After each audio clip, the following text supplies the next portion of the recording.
American Revolutionary War, 1775 to 1783. The American Revolutionary War stands as the foundational conflict that birthed the United States of America. Beginning in 1775, this 8-year struggle emerged from escalating tensions over British colonial policies, particularly taxation without parliamentary representation. The Stamp Act of 1765, Townshend Acts, and Tea Act created mounting resentment among colonists who felt their rights as Englishmen were being violated. The conflict ignited at Lexington and Concord on April 19, 1775, when British regulars encountered colonial militia. What began as an attempt to seize colonial arms caches became the opening shots of revolution. The Second Continental Congress responded by forming the Continental Army under George Washington's command, transforming a collection of local militias into a unified fighting force. Key battles shaped the war's trajectory. The Battle of Bunker Hill demonstrated colonial resolve despite tactical defeat. The surprise attack on Trenton reinvigorated American morale after Washington's famous Delaware Crossing. Most crucially, the victory at Saratoga in 1777 convinced France to enter the war as an American ally, providing essential naval support and resources. The war's decisive moment came at Yorktown in 1781, where combined American and French forces trapped British General Cornwallis. The siege demonstrated the effectiveness of international cooperation and marked the beginning of the end for British hopes of retaining their American colonies. The Treaty of Paris in 1783 formally recognized American independence and established borders from the Atlantic to the Mississippi River. This conflict established precedents for democratic governance, individual rights, and international law that continue to influence global politics today. Northwest Indian War, 1785 to 1795. The Northwest Indian War represented the young United States' first major military challenge as an independent nation. Following the Revolutionary War, American settlers poured into the Ohio Valley, directly conflicting with Native American tribes who had not surrendered their lands despite British defeat. The Western Confederacy, led by chiefs like Little Turtle of the Miami and Blue Jacket of the Shawnee, formed a formidable alliance to resist American expansion. These tribes had sophisticated military tactics, intimate knowledge of the terrain, and initial support from British traders operating from Canadian posts. Early American expeditions under Josiah Harmar in 1790 and Arthur St. Clair in 1791 ended in devastating defeats. St. Clair's defeat remains one of the worst military disasters in American history, with over 900 casualties. These failures exposed the inadequacy of frontier militia against organized Native American resistance. President Washington responded by appointing Mad Anthony Wayne to command a new professional army, the Legion of the United States. Wayne spent 2 years training his forces and establishing a supply chain before launching his campaign. His methodical approach included building a series of forts to secure supply lines and prevent retreat. The decisive Battle of Fallen Timbers in 1794 broke Native American resistance. Wayne's disciplined troops defeated the Confederacy, leading to the Treaty of Greenville in 1795. This agreement opened most of Ohio to American settlement and established a pattern of treaty-making and land cession that would characterize Indian-white relations for the next century. Quasi-War, 1798 to 1800. The Quasi-War with France marked America's first significant naval conflict and tested the young republic's ability to defend its maritime interests. This undeclared war emerged from the chaos of the French Revolution and European conflicts that threatened American neutrality. Relations deteriorated after the controversial Jay Treaty with Britain, which France viewed as abandoning their Revolutionary War alliance. French privateers began seizing American merchant vessels, capturing over 300 ships by 1797. The XYZ affair, where French agents demanded bribes from American diplomats, inflamed public opinion and made war seem inevitable. Congress responded by creating the Department of the Navy and authorizing construction of 6 frigates, including the famous USS Constitution. The nascent United States Navy, though small, proved remarkably effective against French forces. American naval commanders like Thomas Truxtun gained international recognition for their seamanship and tactical skill. Naval engagements occurred primarily in the Caribbean, where American warships protected merchant convoys and engaged French privateers. The USS Constellation's victories over French frigates L'Insurgent and La Vengeance demonstrated American naval capabilities and boosted national morale. The conflict ended with the Convention of 1800, which restored peaceful relations and freed America from its 1778 alliance with France. This war established important precedents for American naval policy and demonstrated that the United States could defend its interests without relying on European allies. The conflict also strengthened Federalist politics and contributed to the growth of American maritime commerce. First Barbary War, 1801 to 1805. The First Barbary War established American determination to resist international extortion and protect its merchant marine. For decades, North African Barbary states, Morocco, Algiers, Tunis, and Tripoli, had extracted tribute from European nations in exchange for safe passage through Mediterranean waters. When Thomas Jefferson became president, he faced demands for increased tribute from the Pasha of Tripoli. Rejecting this extortion, Jefferson chose military action over continued payments, declaring that America would not be held hostage by piracy. This decision reflected early American principles of refusing to submit to foreign coercion. The United States Navy deployed a squadron to the Mediterranean under Commodore Richard Dale, beginning a 4-year campaign. Naval operations included blockades of Barbary ports, raids on enemy shipping, and direct attacks on coastal fortifications. The USS Philadelphia's capture in 1803 provided a dramatic setback, but Stephen Decatur's bold raid to destroy the vessel in Tripoli harbor became legendary. The war's most famous episode involved Marine Lieutenant Presley O'Bannon's march across the Libyan desert to capture Derna, commemorated in the Marine Corps hymns line, "To the Shores of Tripoli." This operation demonstrated American willingness to project power across vast distances. The Treaty of Peace and Friendship in 1805 ended tribute payments to Tripoli while maintaining some payments to other Barbary states. Though compromise rather than complete victory, the war established American naval presence in the Mediterranean and earned international respect for the young republic's military capabilities. Second Barbary War, 1815. The Second Barbary War demonstrated American resolve to enforce previous agreements and protect its maritime interests following the War of 1812. During America's distraction with Britain, Algiers had resumed attacks on American shipping and enslaved American sailors, violating previous treaties. With the War of 1812 concluded, President Madison authorized immediate military action against Algiers. Unlike the prolonged First Barbary War, this conflict showcased the improved capabilities of the American Navy, which had gained valuable experience fighting Britain. Commodore Stephen Decatur, hero of the earlier Barbary conflict, commanded a powerful squadron including the frigates Guerrière and Constellation. The American fleet sailed directly to Algerian waters, demonstrating the Navy's enhanced reach and confidence. The brief campaign achieved decisive results. American forces captured the Algerian flagship Mashuda and killed Admiral Rice Hamida in the opening engagement. This victory immediately shifted the balance of power, convincing the Dey of Algiers to negotiate. The resulting treaty eliminated tribute payments entirely and secured the release of American captives. Decatur then sailed to Tunis and Tripoli, securing similar agreements that ended all tribute obligations to Barbary states. This swift, decisive action established American naval supremacy in the Mediterranean and demonstrated that the United States would no longer tolerate attacks on its commerce or citizens. War of 1812, 1812 to 1815. The War of 1812, often called America's Second War of Independence, emerged from unresolved tensions following the Revolutionary War and new conflicts over maritime rights. British interference with American shipping during the Napoleonic Wars, impressment of American sailors, and support for Native American resistance in the Northwest created mounting pressure for military action. War hawks in Congress, led by Henry Clay and John C.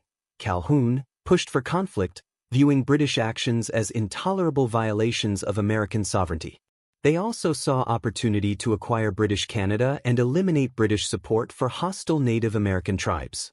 The war began with American disasters. Attempts to invade Canada failed repeatedly, exposing weaknesses in American military organization and leadership. The surrender of Detroit without a fight humiliated American forces and encouraged British confidence. Naval warfare provided brighter moments for American forces.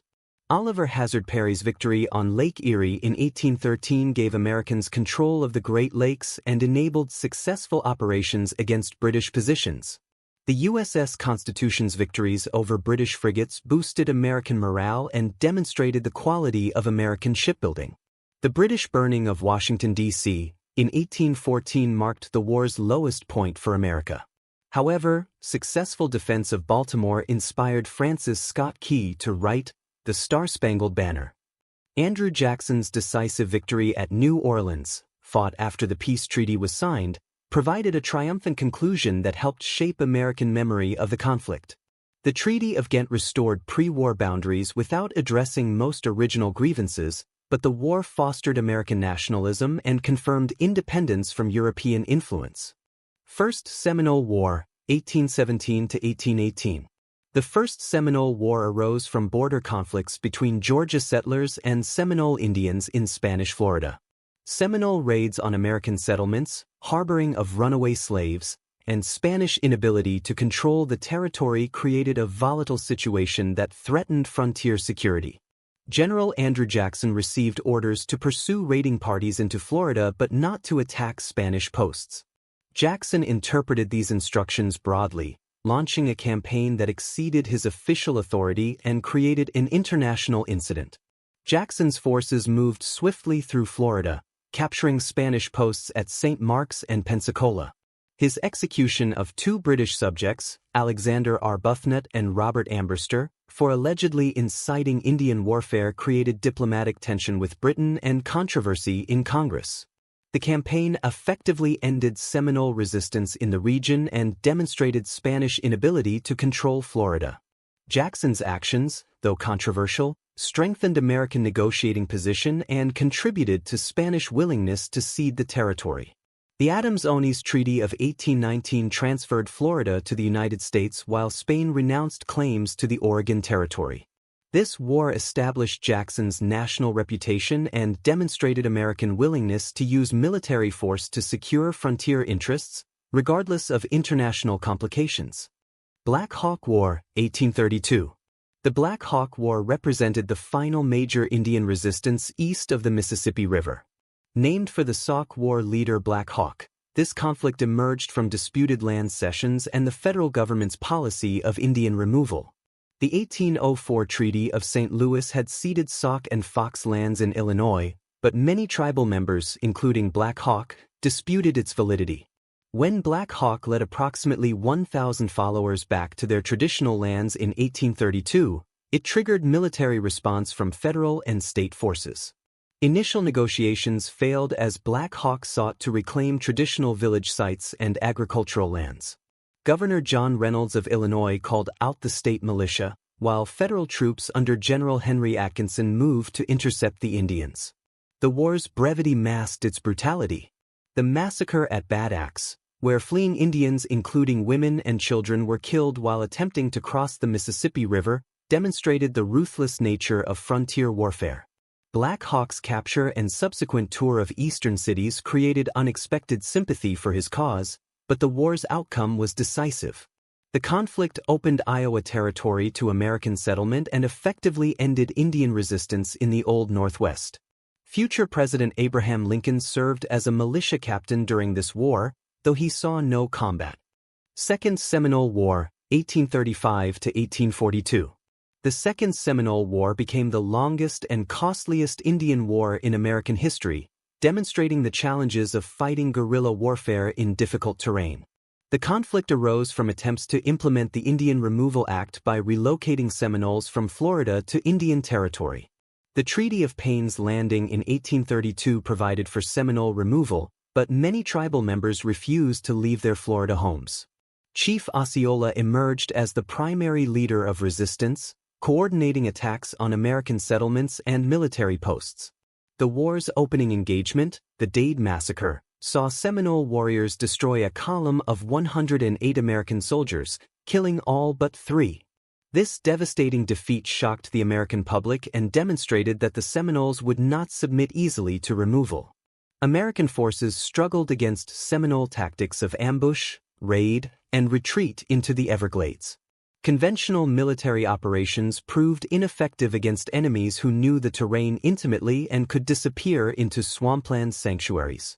General Thomas Jessup's controversial tactic of capturing Osceola under a flag of truce succeeded in removing the most effective Seminole leader but created lasting controversy about American military honor. The war gradually wound down as most Seminoles were removed or killed, though some bands remained in Florida permanently. The conflict cost the United States over $20 million and approximately 1,500 military deaths, mostly from disease. It established the difficulty of fighting irregular warfare in hostile environments and foreshadowed later challenges in other conflicts. Mexican-American War, 1846 to 1848. The Mexican-American War emerged from territorial disputes following Texas annexation and reflected broader American beliefs in manifest destiny. President James K. Polk's administration actively sought to acquire California and New Mexico, leading to diplomatic tensions with Mexico that ultimately erupted into warfare. The immediate cause involved disputed boundaries between Texas and Mexico. When American forces under General Zachary Taylor occupied the area between the Nueces River and Rio Grande, Mexican forces attacked, providing Polk with justification for war declaration. The conflict demonstrated American military superiority through multiple successful campaigns. Taylor's victories at Palo Alto and Buena Vista established his reputation and political career. General Winfield Scott's ambitious amphibious assault at Veracruz and subsequent march to Mexico City showed strategic brilliance and tactical skill. The war featured diverse terrain and tactics, from desert warfare in the north to siege operations in central Mexico. American forces adapted to different environments while maintaining technological advantages in artillery and small arms. Naval operations secured American control of both coasts, while California was occupied with minimal resistance. The capture of Mexico City in September 1847 effectively ended Mexican resistance and forced negotiation. The Treaty of Guadalupe Hidalgo ceded nearly half of Mexico's territory to the United States, including present-day California, Nevada, Utah, Arizona, and New Mexico. The war's territorial gains intensified sectional tensions over slavery expansion and contributed to the coming Civil War. The conflict also established several future Civil War generals and demonstrated American capacity for expeditionary warfare. Third Seminole War, 1855 to 1858.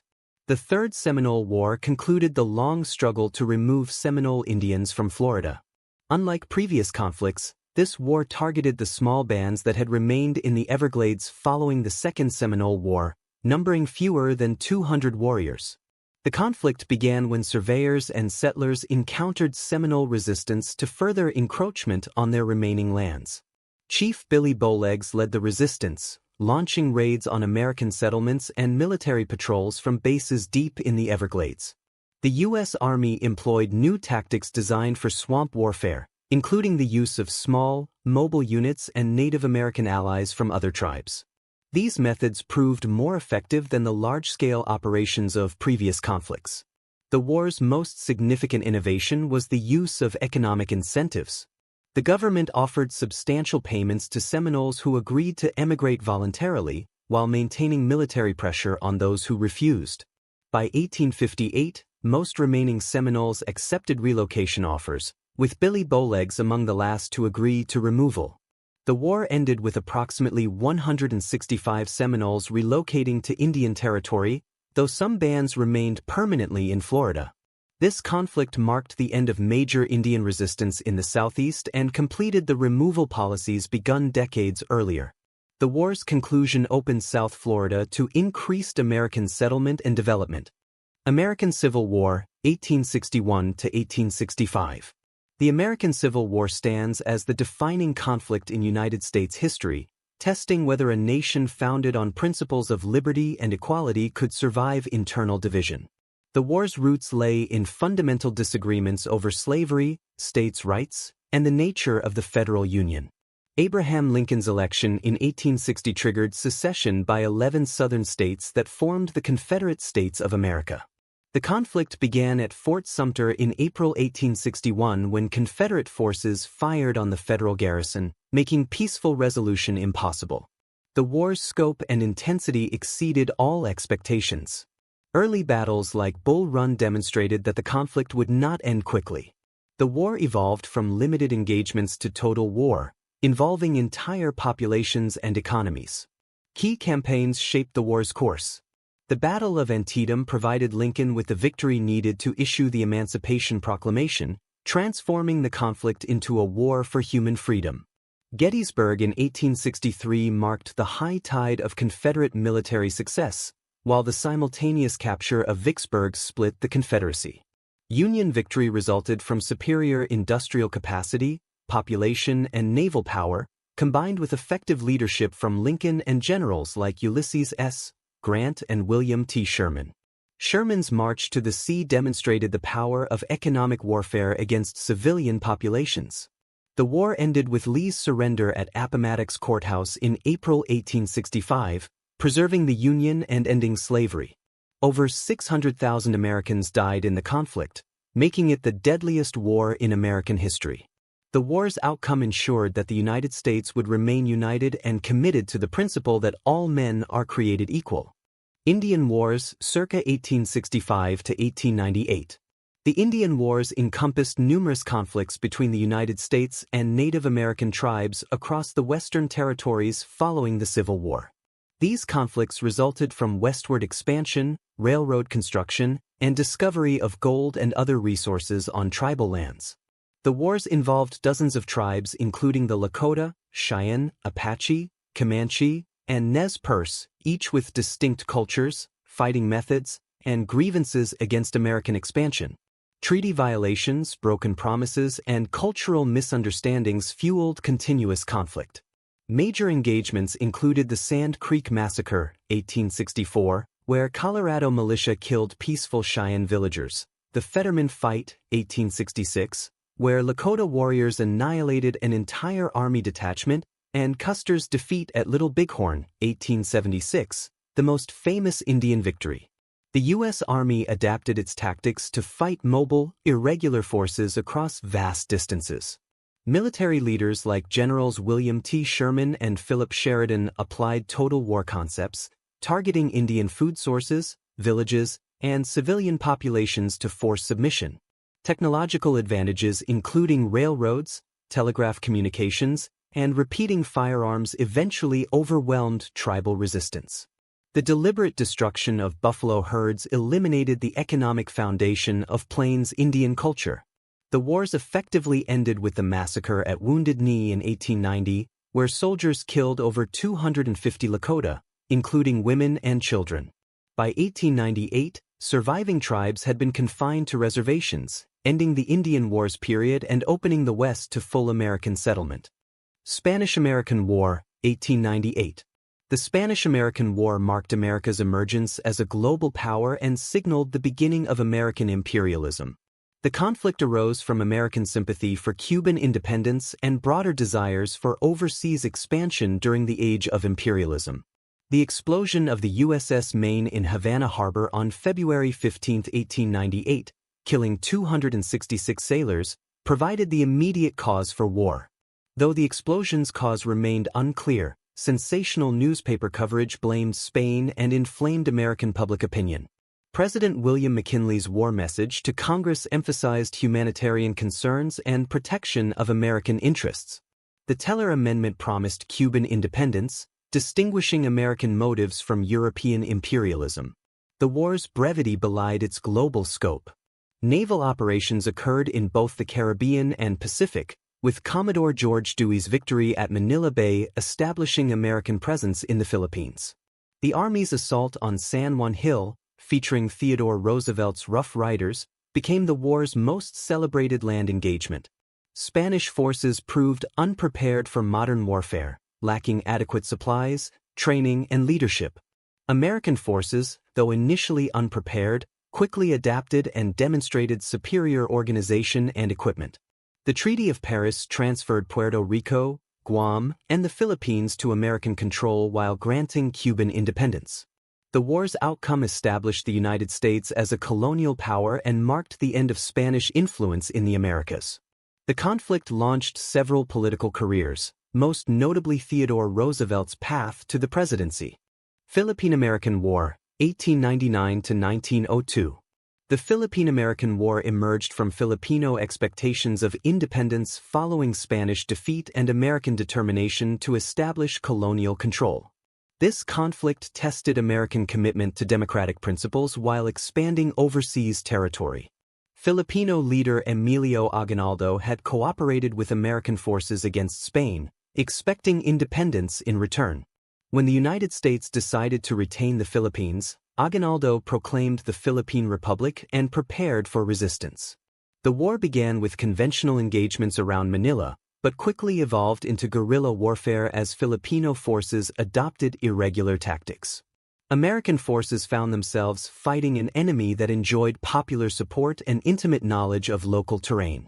The conflict's brutality shocked American public opinion. Both sides committed atrocities, with American forces using torture, concentration camps, and reprisal killings. General Jacob Smith's order to make Samar a howling wilderness exemplified the war's harsh character. American forces eventually prevailed through superior firepower, resources, and the capture of Aguinaldo in 1901. The war officially ended in 1902, though sporadic resistance continued for years. Casualties were enormous, with American deaths around 4,200 and Filipino deaths estimated between 200,000 and 1 million, including many civilians who died from disease and starvation. The war established American colonial administration in the Philippines and raised fundamental questions about American democratic values and imperial ambitions. Boxer Rebellion, 1900. American participation in suppressing the Boxer Rebellion demonstrated growing U.S. involvement in international affairs and commitment to protecting American interests in China. The uprising emerged from Chinese resentment against foreign influence and Christian missionary activity. The Boxers, members of a secret society called the Righteous and Harmonious Fists, launched attacks against foreign nationals and Chinese Christians. When the movement spread to Beijing and threatened the International Legation Quarter, foreign powers prepared military intervention. The United States contributed approximately 2,500 troops to the International Relief Expedition, working alongside European and Japanese forces. This cooperation demonstrated American willingness to act collectively with other powers when interests aligned. American forces participated in the march to Beijing and the liberation of the besieged legations. The expedition's success prevented the partition of China and maintained American access to Chinese markets. Secretary of State John Hay's open-door notes during this period established American policy toward China, advocating for equal commercial access and Chinese territorial integrity. This policy reflected American commercial interests while opposing European spheres of influence.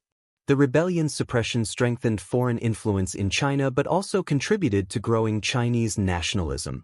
American participation demonstrated the country's emergence as a Pacific power with global interests requiring military protection. Banana Wars, circa 1898 to 1934. The Banana Wars encompassed multiple American military interventions in Central America and the Caribbean, reflecting growing U.S. influence in the Western Hemisphere and protection of commercial interests. These conflicts demonstrated American willingness to use military force to maintain political and economic stability in neighboring regions. Interventions occurred in Nicaragua, Honduras, Dominican Republic, Haiti, and other nations where American businesses, particularly fruit companies, had substantial investments. The term Banana Wars reflected the prominent role of companies like United Fruit Company in requesting American protection. Military operations ranged from brief occupations to prolonged nation-building efforts. The occupation of Haiti, 1915 to 1934, and Dominican Republic, 1916 to 1924, involved extensive American administration of local governments and infrastructure development. These interventions established patterns of American behavior in the region, including training local militaries, supervising elections, and managing national finances. The Roosevelt corollary to the Monroe Doctrine provided theoretical justification for such actions. Opposition to American presence varied from diplomatic protests to armed resistance. Augusto Sandino's guerrilla campaign against American occupation forces in Nicaragua became a symbol of anti-American sentiment in Latin America. The Banana Wars ended with Franklin Roosevelt's Good Neighbor policy, which rejected military intervention in favor of diplomatic and economic cooperation. These conflicts established American hegemony in the Caribbean basin while creating lasting resentment about American imperialism. Thank you very much for watching this video, and if you learned something, make sure to leave a like, comment down below your thoughts on any of the wars I discussed in this video, and subscribe if you would like to see more like this one. Thank you again, and goodbye.